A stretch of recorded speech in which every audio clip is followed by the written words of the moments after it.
నువ్వు ప్రార్థిస్తూ ఉండగా, మోకరించి ఉండగా, ఉపవాసములు ఉండగా, గదిలో ఉండగా, దేవుని ఆరాధిస్తుండగా, నిన్ను కనికరించి నన్ను దర్శించడానికి దేవుడు దిగి వస్తే ఆయన అలసట తీర్చుకునే అంత చక్కగా ఉంటది ఏర్పాటు అక్కడ.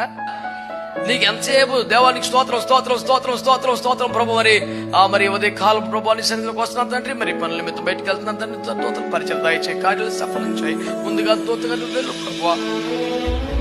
ఇప్పుడు వచ్చాను వీడు ఎంత గెలిపోమంటాడు ఏంటో వీడని ఆయనకి ఏమనిపిస్తుంది అసలు? అది అబ్రాం గారు ఇన్ని కష్టాలు, ఇన్ని బాధలు, ఇంత కొరతలో 25 సంవత్సరాల నుంచి వెయిటింగ్ చేస్తా ఉంటే యేసు ప్రభు కనపడంగానే ప్రభు తీసుకోసేపు యెరూషలేము దేవాలయములో క్షణం ఉండబుద్ధి కాలేదు యేసు ప్రభుకి. పేదనిలో పేద గృహములు బస చేసాడు యేసయ్య. నీ హృదయం అట్టుందా?